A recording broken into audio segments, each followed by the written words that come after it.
નમસ્કાર નમસ્કાર નમસ્કાર વાલીડા વિદ્યાર્થી મિત્રો, કેમ છે? મજામાં? ચાલો તો જોઈએ ocean coaching classes YouTube channel.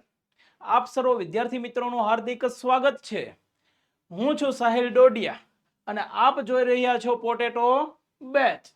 નામ છે પોટેટો બેચ, વિષય છે વિજ્ઞાન, ધોરણ 8. ચેપ્ટરનું નામ છે 7 કિશોરાવસ્થા તરફ પ્રયાસ. કોને કહેવામાં આવે છે કિશોરાવસ્થા? તમને પ્રશ્ન થતો હશે કિશોરાવસ્થા એટલે શું? તો કે કિશોરાવસ્થા એટલે કે ધોરણ 7 ના વિદ્યાર્થીઓ તે મને જોઈ રહ્યા છે. શું તમે વૃદ્ધ છો? તો કે નહીં. શું તમે યુવાન છો? તો કે નહીં. તમે કઈ એજમાં આવો છો? તો કે કિશોરાવસ્થા. તમારી જે એજ છે એને કહેવામાં આવે છે કિશોરાવસ્થા. કિશોરાવસ્થા એજ કેટલા સમયથી, તમને પ્રશ્ન થતો હશે કે કિશોરાવસ્થા એજ કેટલા સમયથી કેટલા સમય સુધી આવે? તો કે કિશોરાવસ્થાની ઉંમર 11 વર્ષથી લઈ 18 વર્ષ સુધીની ઉંમર કે જેને કહેવામાં આવે છે કિશોરાવસ્થા. ચાલો જોઈએ કિશોરાવસ્થા વિશે. આ શું દેખે છે? શુક્રકોષ. કિશોરાવસ્થામાં શું શું જોવામાં આવશે? એમાં થતા ફેરફારો, એમાં થતા લક્ષણો, એમાં જોવા મળતા ભિન્ન ભિન્ન ફેરફારો કેવા કેવા જોવા મળે છે? શરૂઆત કરતાની સાથે જ એક પ્રશ્નથી શરૂ કરીએ છીએ. શું છે કે મનુષ્ય તેમજ ઘણા બધા અન્ય પ્રાણીઓ એક નિશ્ચિત આયુષ્ય સુધી પહોંચ્યા પછી જ પ્રજનન કરે છે. આવું શા માટે?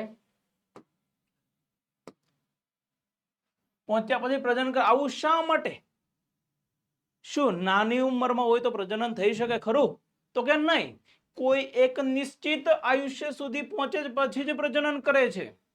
કારણ કે જ્યારે નિશ્ચિત આયુષ્ય સુધી પહોંચે ત્યારે એના શુક્રકોષ અને અંડકોષમાં વિકાસ થઈ રહ્યો છે અને વિકાસ થાય જેનાથી પ્રજનન થઈ શકે છે. ચાલો જોઈએ. મનુષ્ય અને ઘણા બધા પ્રાણીઓ એક નિશ્ચિત વયે પહોંચ્યા પછી જ પ્રજનન કરે છે કારણ કે તે પહેલા સુધી તેમનું શરીર પૂરતું વિકસિત હોતું નથી. શા માટે વિકસિત હોતું નથી? કારણ કે છોકરા હોય તો એમાં નર શું હોય છે? શુક્રકોષ. અને માદામાં શું હોય છે? અંડકોષ, કે જે પરિપક્વ થયેલા હોતા નથી, જેના કારણે શું થતું નથી? પ્રજનન થતું નથી. હવે જોઈએ પ્રજનન અંગો પરિપક્વ બને છે. પ્રશ્ન થાય પ્રજનન અંગો પરિપક્વ બને છે તો કે કયા કયા? ચાલો જોઈએ. તો કે શુક્રકોષ અને અંડકોષ બનવા લાગે છે. શુક્રકોષ અને અંડકોષનું શું થાય છે? બનવા લાગે છે. જોઈએ આ બધી જ ગ્રંથિઓ આપેલી છે. બધી જ ગ્રંથિઓ વિશે આપણે ભણવાનું છે. બધા જ અંતઃસ્ત્રાવો વિશે આપણે આ ચેપ્ટરમાં ભણવાનું છે. ચાલો જોઈએ. અંતઃસ્ત્રાવ આ જોવા મળે છે. આ અંતઃસ્ત્રાવનું નામ છે પિટ્યુટરી ગ્રંથિ. નામ શું છે? પિટ્યુટરી ગ્રંથિ. ક્યાં આવેલી હોય છે? સ્થાન તમને ખબર છે? પિટ્યુટરી ગ્રંથિ તો કે મગજના નીચેના ભાગમાં કઈ ગ્રંથિ આવેલી હોય છે? પિટ્યુટરી ગ્રંથિ આવેલી હોય છે. પછી થાઇરોઇડ ગ્રંથિ ક્યાં આવેલી હોય છે? તો કે ગળાના ભાગમાં કઈ ગ્રંથિ આવેલી હોય છે? થાઇરોઇડ ગ્રંથિ. નવો જ પ્રશ્ન કઈક એક શબ્દ આવ્યો તો કે અંતઃસ્ત્રાવ એટલે શું? અંતઃસ્ત્રાવ એટલે શું? તે શાના બનેલા જોવા મળે છે? તો કે આ પ્રકરણમાં આપણે બાળકને પુખ્ત બનવા માટે જરૂરી ફેરફારો લાવવા શું હોય છે? અંતઃસ્ત્રાવો કેટલાક મહત્વના છે તેના વિશે સમજ મેળવીશું. પ્રશ્ન નવો પૂછાય, અંતઃસ્ત્રાવ એટલે શું? શબ્દ પણ નવો સાંભળ્યો છે, અંતઃસ્ત્રાવ. અંતઃસ્ત્રાવ એક રાસાયણિક પદાર્થ છે. રાસાયણિક પદાર્થ છે. કે અંતઃસ્ત્રાવ એટલે શું? કે અંતઃસ્ત્રાવ એટલે કે અંતઃસ્ત્રાવી ગ્રંથિઓ દ્વારા સ્ત્રાવ પામતા રાસાયણિક પદાર્થ. કેવો પદાર્થ છે? રાસાયણિક પદાર્થ છે. યાદ રાખજો અંતઃસ્ત્રાવ કેવો પદાર્થ છે? તો કે રાસાયણિક પદાર્થ છે. ચાલો જોઈએ કિશોરાવસ્થા તેમજ તરુણાવસ્થા. કિશોરાવસ્થા તેમજ તરુણાવસ્થા. પહેલા જ વાત કરી કિશોરાવસ્થા કેટલી ઉંમર સુધી? તો કે 11 વર્ષથી લઈ 18 વર્ષની ઉંમર જેને કહેવામાં આવે છે કિશોરાવસ્થા. પછી કઈ અવસ્થા આવે છે? તો કે તરુણાવસ્થા. તરુણાવસ્થા એટલે શું? તો કે કિશોરાવસ્થા જેવી પૂરી થાય એટલે બીજી અવસ્થા આવે છે જેનું નામ છે તરુણાવસ્થા.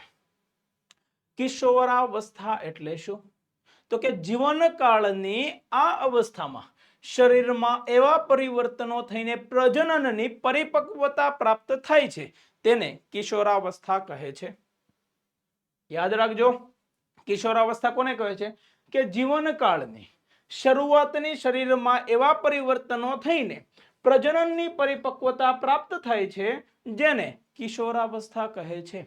અને આ વૃદ્ધિ થવી એ કેવો ફેરફાર છે? કુદરતી પ્રક્રિયા છે. યાદ રાખજો, વૃદ્ધિ થવી. વૃદ્ધિ એટલે શું થાય? વૃદ્ધિ એટલે થાય છે વિકાસ. વૃદ્ધિ એટલે શું થાય? વિકાસ. શું નાનું બાળક જન્મે તો હું નાનું ને નાનું રહે છે? નહીં. તેમાં શું જોવા મળે છે? વિકાસ થતો જોવા મળે છે. કેવો વિકાસ થતો જોવા મળે છે? તો કે લંબાઈમાં વધે, માનસિક બુદ્ધિ વધે. આ બધા જ ફેરફાર કેવા ફેરફાર છે? તો કે કુદરતી ફેરફાર છે, કુદરતી પ્રક્રિયા છે. શું કુદરતી પ્રક્રિયામાં માનવ લોકો કોઈ પરિવર્તન કરી શકે ખરું?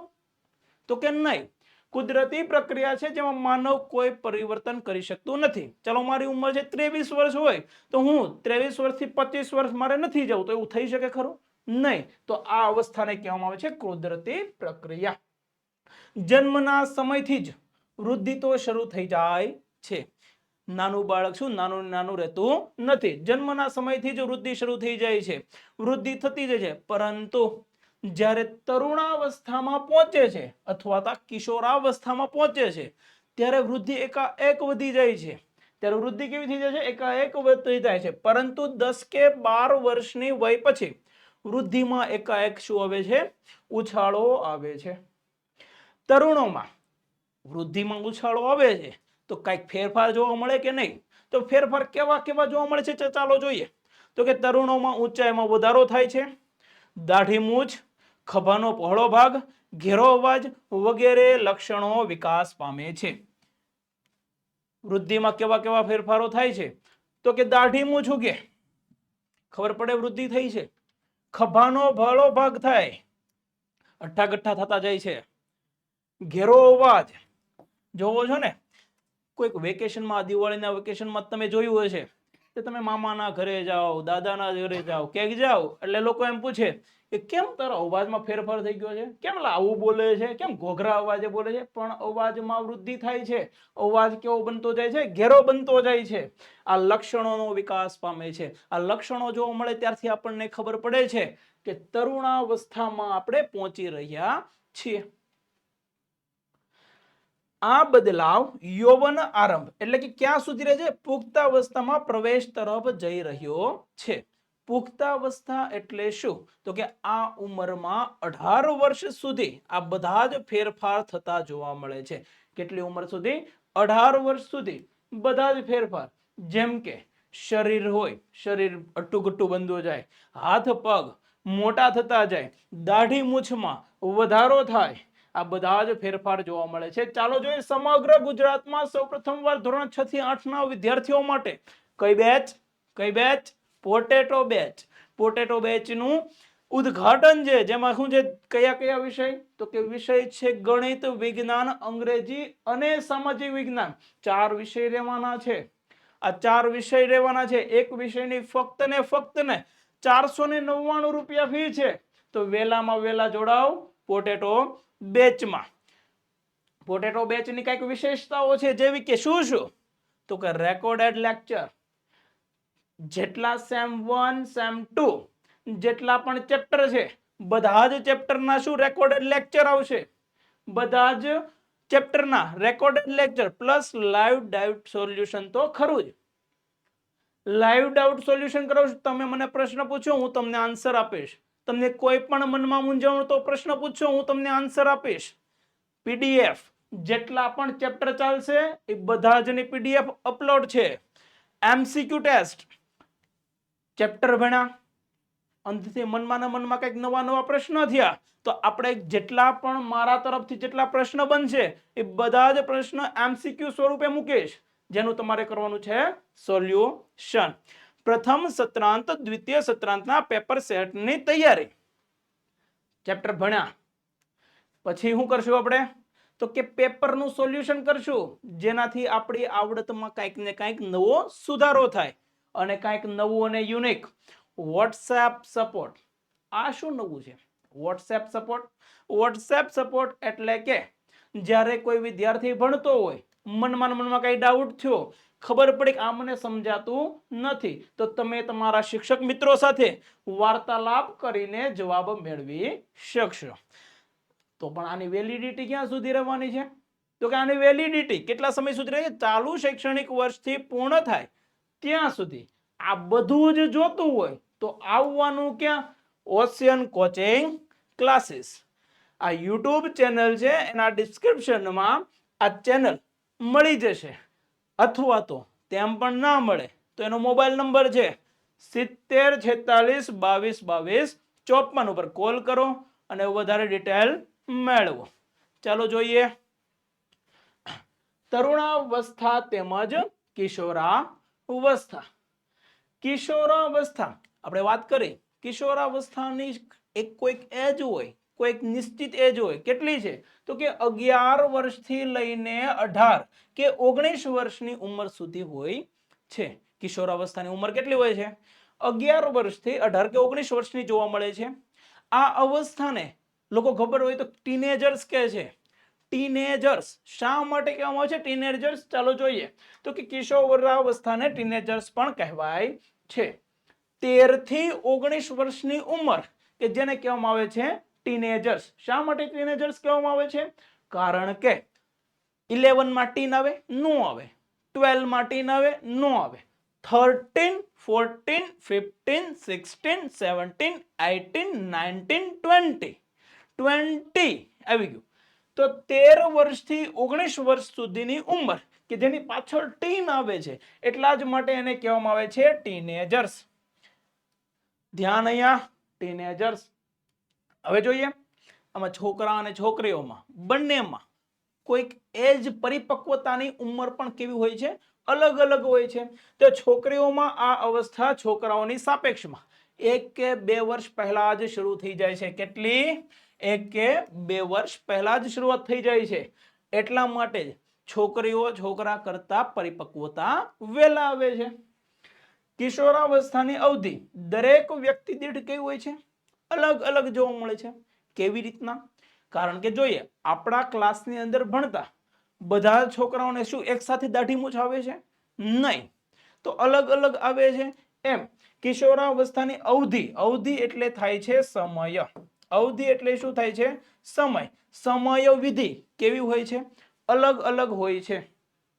કિશોરોમાં પ્રજનન પરિપક્વતાની સાથે જ તરુણાવસ્થા સમાપ્ત થઈ જાય છે. શું કીધું? કે કિશોરાવસ્થામાં પ્રજનન પરિપક્વતાની સાથે જ જો પ્રજનન પક્વતા થઈ જાય એટલે એની કઈ અવસ્થા? તો કે તરુણાવસ્થા શું થઈ જાય છે? સમાપ્ત થઈ જાય છે. નવો ટોપિક, તરુણાવસ્થામાં થતા ફેરફાર.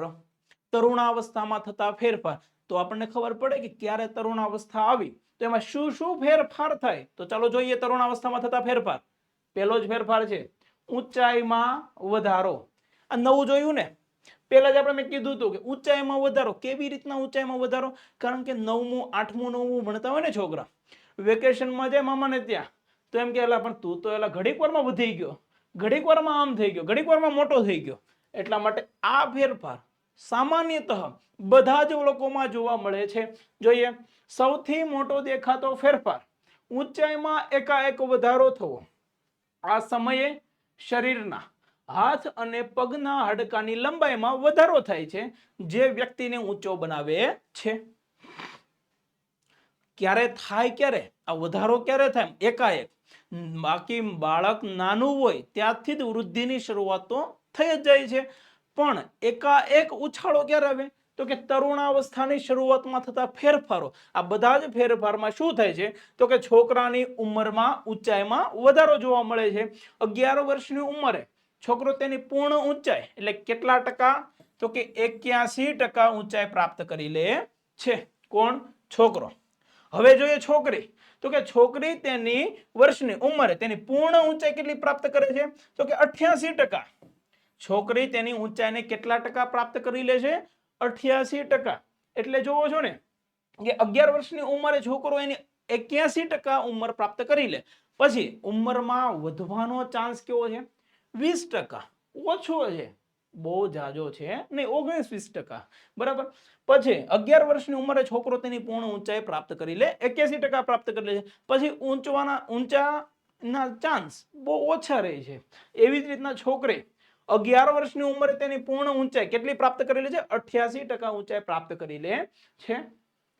જોવો છો છોકરી એની ઊંચાઈ પ્રાપ્ત કરે છે, તમને એનિમેશનમાં બતાવે છે. તો કે છોકરીઓ છોકરાની સરખામણીમાં વધારે ઝડપથી વધે છે. શું કીધું? છોકરીઓ છોકરાની સરખામણીમાં વધારે ઝડપથી વધે છે. શા માટે? કારણ કે પરિપક્વતા એની ઉંમર કેવી છે? વધુ છે. એટલા માટે 18 વર્ષની ઉંમર સુધી બંને પોતાની મહત્તમ ઊંચાઈ પ્રાપ્ત કરી લે છે. આ 18 વર્ષની ઉંમર એને કઈ ઉંમર કહેવામાં આવે છે? પુખ્તાવસ્થા. એને કઈ ઉંમર કહેવામાં આવે છે? પુખ્તાવસ્થા. તો કે પુખ્ત બની જાય ત્યાં સુધીની એની પોતાની મહત્તમ ઊંચાઈ જેટલી એને ઊંચાઈ મેળવવાની હોય છે એટલે ઊંચાઈ કેવું કરે છે? પ્રાપ્ત કરી લે છે. અલગ અલગ વ્યક્તિઓમાં ઊંચાઈનો દર પણ કેવો હોય છે? જુદો જુદો હોય છે. અલગ અલગ વ્યક્તિઓમાં ઊંચાઈનો દર કેવો હોય છે? જુદો જુદો હોય છે. કોઈક ઢેગબલા હોય, કોઈક હાઈટમાં ઊંચા હોય. આ બધી જ વસ્તુ પોતાના માતા પિતા ઉપર જાય છે. શા માટે માતા પિતા ઉપર જાય છે એ આપણે આગળ જોઈશું.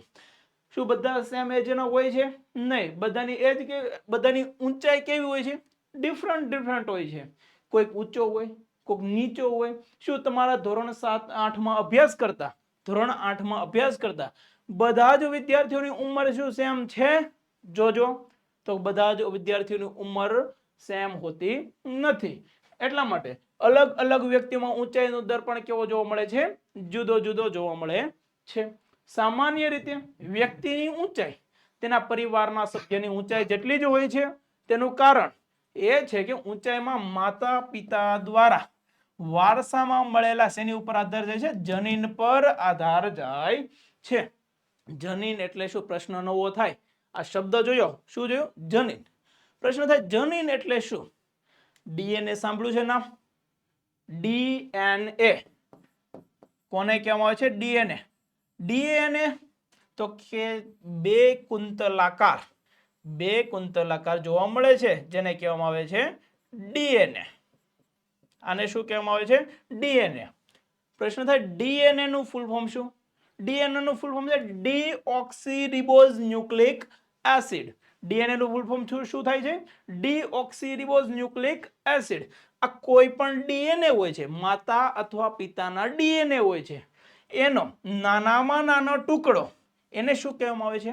જનીન.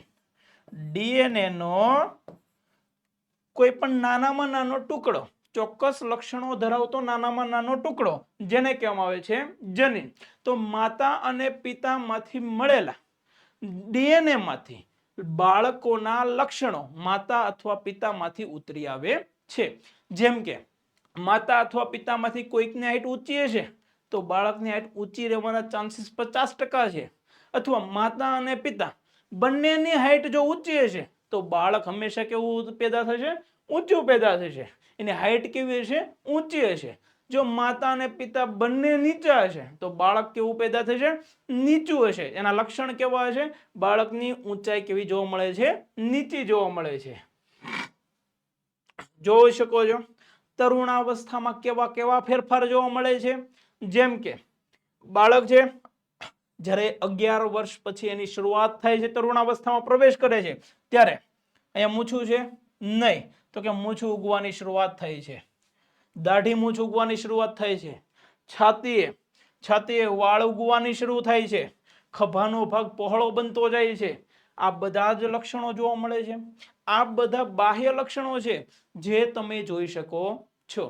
જેમાં બીજા લક્ષણો, માનસિક લક્ષણો પણ આવશે, બૌદ્ધિક લક્ષણો પણ આવશે. જેમ કે જે છોકરી છે તો છોકરીના સ્તનમાં વધારો થવો, સાથળની નીચેનો ભાગ નિતંબાવસ્થા છે, જે નિતંબમાં પહોળો ભાગ થવો, આ બધા જ ફેરફારો જોવા મળે છે. શારીરિક આકારમાં બદલાવ જો જોવા જ મળે છે. શારીરિક આકારમાં બદલાવ કેવા કેવા બદલાવ થાય છે? તો કે તરુણાવસ્થામાં ખભા અને છાતીનો ભાગ કેવો બને છે? પહોળો બને છે. ખભા અને છાતીનો ભાગ કેવો બનવો? પહોળો થવો. બીજો પ્રશ્ન, છોકરીઓમાં કમરની નીચેનો ભાગ પહોળો થઈ જાય છે. વૃદ્ધિના કારણે છોકરીઓની સરખામણીમાં છોકરાના સ્નાયુનો વિકાસ કેવો થાય છે? વધુ જોવા મળે છે. એટલા જ માટે છોકરાઓ કેવા એના સ્નાયુઓ કેવા હોય છે? મજબૂત હોય છે, જ્યારે છોકરીઓના સ્નાયુઓ કેવા છે? કોમલ હોય છે. આમ છોકરા અને છોકરીઓમાં જોવા મળતા બદલાવ કેવા હોય છે? ભિન્ન ભિન્ન, અલગ અલગ જોવા મળે છે. ચાલો જોઈએ. આની વાત કરીએ છીએ. આ ચિત્ર જોવાથી શું ખબર પડે છે? અહીંયા શું આવેલું હોય છે? અહીંયા શું આવેલું હોય છે? અહીંયા આવેલી હોય છે એડ્રિનલ ગ્રંથિ. અહીંયા શું આવેલું હોય છે? સોરી, અહીંયા હોય છે કંઠમણી. અહીંયા શું આવેલું હોય છે? કંઠમણી. કંઠમણી જે ગળાના ભાગમાં આવેલું હોય છે એને કહેવામાં આવે છે કંઠમણી. જે અવાજ નીકળે છે, જે સ્વર નીકળે છે, ક્યાંથી નીકળે છે? કંઠમણીમાંથી. તો જોઈએ કંઠમણી વિશે શું કહેવા માંગે છે? અવાજમાં બદલાવ. શા માટે અવાજમાં બદલાવ આવે છે? કોણ નિયંત્રણ કરે છે? કંઠમણી. કંઠમણીમાંથી જ અવાજમાં કોઈ પણ ફેરફાર થતો જોવા મળે છે. તરુણાવસ્થામાં સ્વરપેટી કે કંઠસ્થાનની વૃદ્ધિની શરૂઆત થાય છે. શરૂઆત ક્યારથી થાય છે? કંઠમણીની વૃદ્ધિની શરૂઆત ક્યારથી થાય છે? તો કે તરુણાવસ્થામાંથી. તરુણાવસ્થામાં સ્વરપેટી કે કંઠસ્થાનની વૃદ્ધિની શરૂઆત થાય છે. છોકરાઓની સ્વરપેટી વિકાસ પામીને મોટી થઈ જાય છે, જ્યારે છોકરામાં મોટી થયેલી સ્વરપેટી ગળાના ભાગમાં બહારની તરફ ઉપસી આવે છે, જેને કહેવામાં આવે છે કંઠમણી કહે છે. કંઠમણી કોને કહેવાય? ફરી વખત ધ્યાન દો. અહીંયા કંઠમણી કોને કહે છે? તો કે સ્વરપેટીના ગળાના ભાગમાં બહારની તરફ, કઈ જગ્યાએ? બહારની તરફ ઉપસી આવે છે, જેને કંઠમણી કહે છે. આ કંઠમણી કેમાં જોવા મળે? તો કે છોકરાઓમાં વ્યવસ્થિત સુઘડ જોઈ શકાય છે, જ્યારે છોકરીઓમાં કંઠમણી એટલી બધી વ્યવસ્થિત જોઈ શકાતી નથી. ચાલો જોઈએ. સામાન્ય રીતે છોકરીઓમાં સ્વરપેટી કેવી હોય છે? નાના કદના લીધે દેખાતી નથી. છોકરીઓની સ્વરપેટી કેવી હોય છે? નાના કદની હોય છે, જ્યારે છોકરાઓમાં સ્વરપેટી કેવી હોય છે? મોટા કદની હોય છે. મોટા કદની હોવાથી તે સુઘડ વ્યવસ્થિત જોઈ શકાય છે. હવે અવાજમાં પણ કોઈ બદલાવ આવે છે? અવાજમાં બદલાવ આવે છે. છોકરાઓમાં અવાજ કેવો થઈ જાય છે? ઘોઘરો અવાજ થઈ જાય છે, જ્યારે છોકરીઓમાં કેવો અવાજ થઈ જાય છે? તો કે અવાજ, છોકરીઓનો અવાજ ઊંચો અને તીણો હોય છે. છોકરીઓનો અવાજ કેવો હોય છે? ઊંચો, એટલે કે એનો કંપ વિસ્તાર કેવો હોય છે? વધારે હોય છે. એનો કંપ વિસ્તાર કેવો? આને કહેવામાં આવે છે કંપ વિસ્તાર. આને શું કહેવામાં આવે છે? કંપ વિસ્તાર. તો જ્યારે છોકરીઓનો અવાજ કંપ વિસ્તાર કેવો હોય છે? વધુ હોય છે, જ્યારે છોકરાઓનો અવાજ કેવો છે? એનો કંપ વિસ્તાર ઓછો હોય અને અવાજ કેવો હોય છે? ઘોઘરો થઈ જાય છે. જ્યારે છોકરીઓનો અવાજ ઊંચો અને કેવો હોય છે? તીણો હોય છે, જ્યારે છોકરાઓનો અવાજ કેવો હોય છે? ભારે જોવા મળે છે. છોકરાઓનો અવાજ કેવો જોવા મળે છે? ભારે જોવા મળે છે. અવાજ ઘોઘરો શા માટે થઈ જાય છે? પ્રશ્ન થાય, અવાજ ઘોઘરો શા માટે થઈ જાય છે? ખબર છે? તો ચાલો જોઈએ. અવાજ ઘોઘરા થઈ જવા માટે પહેલા તો જ્યારે તરુણાવસ્થાની શરૂઆત થાય છે, ત્યારે કંઠમણી નો નીચેના ભાગમાં સ્નાયુઓનો વિકાસ થાય છે, વૃદ્ધિ થાય છે. આ વૃદ્ધિ થવાના કારણે શું થાય છે? અવાજ ઘોઘરો થઈ જતો જોવા મળે છે. ચાલો જોઈએ. તો કે કિશોરાવસ્થામાં છોકરાઓમાં ક્યારેક સ્વરપેટીના સ્નાયુમાં અનિયંત્રિત વૃદ્ધિ થઈ જાય છે. વૃદ્ધિ કેવી થાય છે? અનિયંત્રિત વૃદ્ધિ થઈ જાય કે જેનું નિયંત્રણ હોતું નથી. આ કિશોરોના છોકરામાં ક્યારેક સ્વરપેટીના સ્નાયુમાં અનિયંત્રિત વૃદ્ધિ થઈ જાય છે અને અવાજ ઘોઘરો થઈ જાય છે. આ સ્થિતિમાં કેટલાક દિવસો અથવા કેટલાક અઠવાડિયા સુધી રહી શકે છે અને બાદમાં અવાજ કેવો થઈ જાય છે? સામાન્ય થઈ જાય છે. આમાં કોઈ ચિંતા જેવો વિષય છે નહીં. આવું બધા જ કિશોરને થતું જોવા મળે છે. અવાજ ઘોઘરો થઈ જવો એ એક સામાન્ય પરિસ્થિતિ છે, તેમાં ચિંતા જેવું છે નહીં. ચાલો હજી એક વાત કહું છું કે વિજ્ઞાન વિષય ભણવા માટે સાહિલ ડોડિયા સાથે જોડાવો 499 માં ઓનલી ફોર 499 જોડાઓ. સંપૂર્ણ ડાઉટ સોલ્યુશન સંપૂર્ણ વિષય સાથે જોડાઓ. હવે કઈક એનિમેશન સાથે શું જોવા મળે છે, કઈ ખબર પડે છે? અહીંયા કઈક જોવા મળે છે, ખીલ થઈ ગયેલા જોવા મળે છે અને ચિંતાજનક વિષય બનાવી દીધું છે. બાળકનું મોઢું ચિંતામાં છે, ખીલ થઈ ગયેલા જોવા મળે છે. શા માટે ખીલ થાય છે? ચહેરા પર ખીલ થવા શા માટે? તો કે જ્યારે તરુણાવસ્થાની શરૂઆત થાય છે ત્યારે પ્રસ્વેદ ગ્રંથિમાં શું હોય છે? પરસેવો. અને તૈલી ગ્રંથિમાં શું હોય છે? તો કે શરીરની અંદર રહેલી ગરમી અને તૈલી પદાર્થો હોય છે. એટલા જ માટે ચહેરામાં જ્યારે હાથ ફેરવો એટલે ચિકાસયુક્ત થઈ જાય છે. તો કે જોઈએ પ્રસ્વેદ અને તૈલી ગ્રંથિઓની ક્રિયાશીલતામાં વધારો. કઈ કઈ ગ્રંથિ કીધું? પ્રસ્વેદ અને તૈલી ગ્રંથિઓની ક્રિયાશીલતામાં વધારો. એટલે કે ચહેરા કેવા થઈ જાય છે? જ્યારે તરુણાવસ્થાની શરૂઆત થાય છે ત્યારે ચહેરા તૈલી બની જાય છે. તો એના કારણે જ ખીલ થવાના શરૂ થાય છે. તરુણાવસ્થામાં પ્રસ્વેદ અને તૈલી ગ્રંથિનો સ્ત્રાવ વધી જાય છે અને ત્વચામાં આ ગ્રંથિઓની વધારે પડતી ક્રિયાશીલતાને કારણે કેટલીક વ્યક્તિઓના ચહેરા પર ફોલ્લીઓ એટલે કે ખીલ વગેરે થઈ જાય છે. ખબર પડી? ખીલ થવા માટેનું મોસ્ટ રીઝન કયું છે? તો કે પ્રસ્વેદ ગ્રંથિ. જ્યારે તરુણોમાં પ્રસ્વેદ અને તૈલી ગ્રંથિનો સ્ત્રાવ વધી જાય છે અને ત્વચામાં આ ગ્રંથિઓની વધારે પડતી ક્રિયાશીલતાને કારણે શું થાય છે? ચહેરા પર ફોલ્લીઓ થઈ જાય છે. હવે જોઈએ પ્રજનન અંગોનો વિકાસ. આપણે આની પહેલા જોઈએ એની પહેલા એક તમારા ચેપ્ટરમાં કોઈ બે પાત્ર આવતા, એક તો બુજો, બીજી હતી પહેલી. બુજો ને પહેલી, એમાં એવું છે કે પહેલી તેનો 12મો જન્મદિવસ ઉજવી રહી છે તો તેના ચહેરા પર ખીલ થઈ છે. શા માટે ખીલ જોવા મળે છે? તો એનો જવાબ છે તરુણાવસ્થામાં પ્રસ્વેદ અને તૈલી ગ્રંથિનો સ્ત્રાવ વધી જાય છે અને ત્વચામાં આ ગ્રંથિઓની વધારે પડતી ક્રિયાશીલતાને કારણે કેટલીક વ્યક્તિઓના ચહેરા પર ફોલ્લીઓ અને ખીલ વગેરે થવાની શરૂઆત થાય છે. હવે જોઈએ પ્રજનન અંગોનો વિકાસ. હવે પ્રજનન અંગોનો વિકાસ તો કે કોનો કોનો સમાવેશ થાય છે? ધોરણ 8માં ચેપ્ટર નંબર 6 તમે પ્રજનન અંગો વિશે જાણી લીધું છે. પ્રજનન અંગોમાં નરમાં કયા કયા પ્રજનન અંગ આવે, માદામાં કયા કયા પ્રજનન અંગ આવે અને નરમાં કયા કયા કોષ આવે, માદામાં કયા કયા કોષ આવે. ચલો જોઈએ.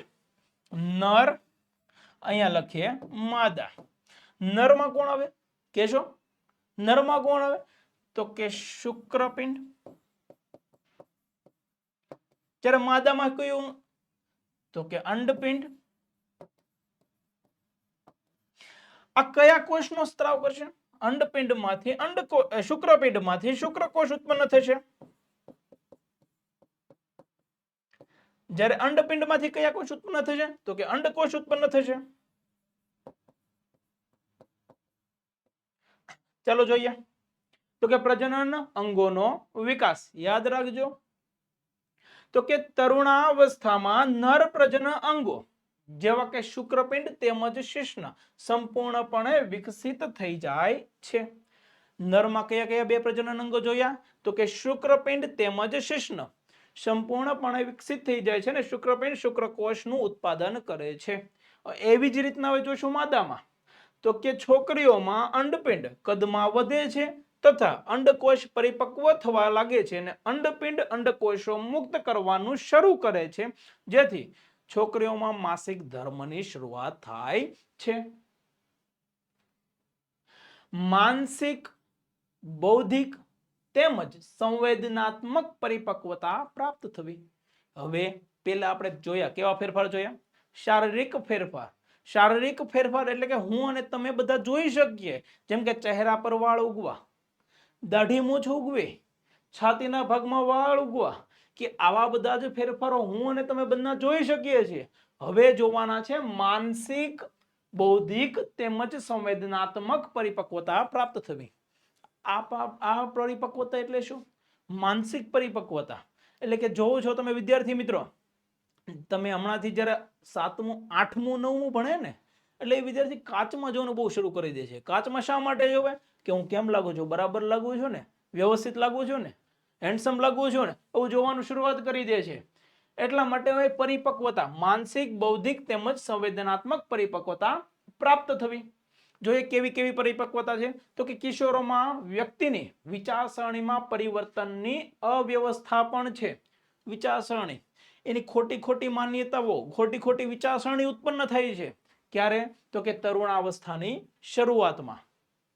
પહેલાની સાપેક્ષે કિશોર વધારે સ્વતંત્ર તેમજ પોતાની તરફ સભાન હોય છે. જો મેં કીધું એ પ્રમાણે કે જ્યારે તરુણાવસ્થાની શરૂઆત થાય છે એટલે કિશોર શું કરે છે, કાચમાં જોવાનું શરૂ કરી દે છે કે હું કેમ લાગુ છું, બરાબર લાગુ છું. શા માટે? હું કીધું પહેલાની સાપેક્ષે કિશોર વધારે સ્વતંત્ર તેમજ વધારે પોતાની તરફ સભાન હોય છે. કોની તરફ? પોતાની તરફ શું કરે છે? વધારે સભાન હોય છે કે ભાઈ બરાબર જ છે ને. તેનામાં બૌદ્ધિક વિકાસ પણ થાય છે, વિચારવામાં વધારે સમય લે છે. બૌદ્ધિક વિકાસ એટલે શું? બૌદ્ધિક વિકાસ એટલે શું? માનસિક વિકાસ. માનસિક વિકાસ જેનાથી તે શું કરે છે, કોઈક પણ ડિસિઝન લે છે તો વિચારવામાં સમય લે છે કે નહીં આ જે પગલું ભરું છું હું બરાબર કરું છું, આડેધડ કોઈ પણ કાર્ય કરતો નથી. ક્યારેક કિશોર શારીરિક તેમજ માનસિક બદલાવ પ્રત્યે અનુકૂળ થવા પ્રયત્ન કરે છે ત્યારે પોતાને સુરક્ષિત અનુભવે છે. પરંતુ અહીં કિશોરોએ અસુરક્ષિત અનુભવવાનું કોઈ કારણ નથી. જ્યારે જ્યારે તરુણાવસ્થાની શરૂઆત થાય છે એટલે કે માનસિક એવું લાગે છે કે આવું બધું મને જ કેમ થાય છે, આવું હું જ કેમ અનુભવું છું, તો આમાં કોઈ ચિંતાજનક વિષય છે નહીં. પરંતુ અહીં કિશોરોએ અસુરક્ષિતતા અનુભવવાનું કોઈ કારણ નથી. આ ફેરફારો શારીરિક વૃદ્ધિના કારણે. કેવો ફેરફાર છે? આ ફેરફાર છે કુદરતી ફેરફાર છે. એટલે કે આવું બધાને થતું જોવા મળે છે. આમાં કોઈ ચિંતાજનક વિષય છે નહીં. જોઈએ શુક્રકોષ છે. હવે પ્રશ્ન છે ગૌણ જાતીય લક્ષણો કોને કહે છે? આ પ્રશ્ન સ્વાધ્યાય પોથીમાં પણ આપેલો છે, સ્વાધ્યાયમાં પણ આપેલો છે. ધ્યાન રાખજો, ભણવાનું છે. ગૌણ જાતીય લક્ષણ જણાવો. જોઈએ પેલો મુદ્દો છે શુક્રપિંડ શુક્રકોષ ઉત્પન્ન કરે છે, જ્યારે અંડપિંડ શું ઉત્પન્ન કરે છે? અંડકોષ ઉત્પન્ન કરે છે. શુક્રપિંડ કેમાં જોવા મળે છે તો કે નરમાં. અંડપિંડ શેમાં જોવા મળે છે તો કે માદામાં. યાદ રાખવાનું છે. શુક્રપિંડ શુક્રકોષ ઉત્પન્ન કરે છે, અંડપિંડ અંડકોષ ઉત્પન્ન કરે છે. આ બધું જ કેમાં જોવા મળે છે? ગૌણ જાતીય લક્ષણોમાં જોવા મળે છે. કેવા કેવા? જો ચહેરા પર દાઢી છે નહીં અને એનિમેશન થી જો વ્યવસ્થિત દાઢી ઉગવા લાગી છે, છાતી ઉપર વાળ ઉગવાની શરૂઆત થાય છે. આ બધું ધ્યાન રાખજો. જોજો તરુણાવસ્થામાં છોકરીઓના સ્તનનો વિકાસ થવા લાગે છે તથા છોકરાના ચહેરા પર વાળ ઉગવા લાગે છે, એટલે કે દાઢી મૂછ ઉગવા લાગે છે. આ બધા જ કેવા ફેરફાર છે? ગૌણ જાતીય લક્ષણો જોવા મળે છે. છોકરાઓના છાતી પર વાળ ઉગવા લાગે છે. છોકરા અને છોકરીઓ બંનેમાં બગલમાં તેમજ જાંઘની ઉપરની તરફ પ્યુબિક વિસ્તારમાં વાળ ઉગે છે. આ બધા જ ફેરફારો કહેવાય છે ગૌણ જાતીય લક્ષણોમાં છે. આ લક્ષણો છોકરીઓમાં છોકરાઓથી અલગ પડે છે, જેને ગૌણ જાતીય લક્ષણો કહે છે. મોટા ભાગના લક્ષણો કેવા છે? સેમ છે. પણ કેટલાક લક્ષણો છોકરાને છોકરીથી શું કરે છે? અલગ પડે છે. એને જ કહેવામાં આવે છે ગૌણ જાતીય લક્ષણો કહેવાય છે. જોઈએ આ ચિત્ર જોઈને ખબર પડે છે શેનું છે? અહીંયા કોઈ પણ અંતઃસ્ત્રાવ ઉત્પન્ન થાય છે અને એનું કોઈ પણ કાર્ય છે. જેમ કે એક અંતઃસ્ત્રાવ વિશે તમને સમજાવું છું. મગજની નીચે ખોપરીમાં મગજની નીચેની ભાગ એક ગ્રંથિ આવેલી છે જેનું નામ છે પિટ્યુટરી ગ્રંથિ. ઇંગ્લિશમાં કેમ છે? Pituitary gland. કયું નામ છે? પિટ્યુટરી ગ્રંથિ. પિટ્યુટરી ગ્રંથિ શું ઉત્પન્ન કરે છે? પિટ્યુટરી ગ્રંથિ ઘણા બધા અંતઃસ્ત્રાવોને નિયંત્રણ અને નિયમન કરે છે. એમાંથી એક તો ઉત્પન્ન થાય GH. એક હોર્મોન્સનું નામ છે GH. એનું નામ છે ગ્રોથ હોર્મોન્સ. કે કોઈ વ્યક્તિની હાઈટ નાની છે અથવા કોઈ વ્યક્તિની હાઈટ ઊંચી છે, એ કઈ ગ્રંથિ ઉપર આધાર રાખે છે? તો કે પિટ્યુટરી ગ્રંથિ ઉપર આધાર રાખે છે. ગળાના ભાગમાં આવેલી છે થાઇરોઇડ ગ્રંથિ. ગળાના ભાગમાં કઈ ગ્રંથિ આવી છે? થાઇરોઇડ ગ્રંથિ. કયું અંતઃસ્ત્રાવ ઉત્પન્ન કરે છે? તો કે થાઇરોક્સિન. એવી જ રીતના બધા જ ગ્રંથિઓ આપણે ભણવાની છે અને બધા જ ગ્રંથિઓમાંથી કયા કયા અંતઃસ્ત્રાવ ઉત્પન્ન થાય છે આ બધા જ અંતઃસ્ત્રાવ વિશે આપણે જાણકારી મેળવીશું. જોઈએ અંતઃસ્ત્રાવ એટલે શું, તે શેના બનેલા હોય છે? આ પ્રશ્ન આપણે પહેલા પણ જોઈ ગયા છીએ. અંતઃસ્ત્રાવ એટલે શું, શેના બનેલો હોય છે? તો કે કોઈ એક રાસાયણિક દ્રવ્યના બનેલા જોવા મળે છે. જોઈએ કિશોરાવસ્થામાં થતા બદલાવ અંતઃસ્ત્રાવો દ્વારા નિયંત્રણ હોય છે. ઘણી વખત જોવો છો આ બધા ફેરફારો ક્યારે થાય છે? તો કે તરુણાવસ્થાની શરૂઆતમાં. કેમ શરૂઆતમાં થાય છે? કારણ કે એમાંથી એક અંતઃસ્ત્રાવ ઉત્પન્ન થાય છે. આ બધા જ કિશોરાવસ્થામાં થતા બદલાવ અંતઃસ્ત્રાવો દ્વારા નિયંત્રિત હોય છે. અંતઃસ્ત્રાવ એ કેવો ફેરફાર છે? એક રાસાયણિક પદાર્થ છે.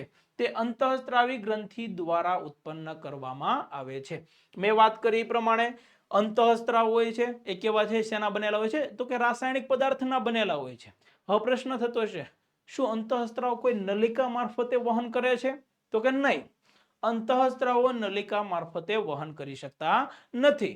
અંતઃસ્ત્રાવો રુધિર દ્વારા વહન કરે છે. માનો કે પિટ્યુટરી ગ્રંથિ ક્યાં આવી છે? મગજના નીચેના ભાગમાં. પણ કાર્ય કેવું કરે છે? તો કે બધી જ ગ્રંથિઓનું નિયંત્રણ અને નિયમન કરવાનું કાર્ય કરે છે. જેમ કે થાઇરોઇડ ગ્રંથિ છે તો એ શું કરે છે? થાઇરોક્સિન અંતઃસ્ત્રાવ ઉત્પન્ન કરે છે. આ બધી જ ગ્રંથિઓ સ્થાન પણ અલગ છે અને એનું કાર્ય પણ કઈ જગ્યાએ છે? અલગ અલગ સ્થાન પર આવેલું છે. ચાલો જોઈએ અંતઃસ્ત્રાવી ગ્રંથિઓ અંતઃસ્ત્રાવને સીધા ક્યાં ઉત્પન્ન કરે છે? રુધિરમાં મુક્ત કરે છે. ક્યાં મુક્ત કરે છે? રુધિરમાં. આથી તેને નલિકા વિહીન ગ્રંથિઓ પણ કહે છે. યાદ રાખજો અંતઃસ્ત્રાવ કોઈ નલિકા મારફતે વહન કરી શકતા નથી. અંતઃસ્ત્રાવો કેવો છે? નલિકા વિહીન ગ્રંથિઓ પણ કહે છે. જોઈએ બધી જ ગ્રંથિઓ વિશે આપણે નોંધ મેળ લેવાની છે.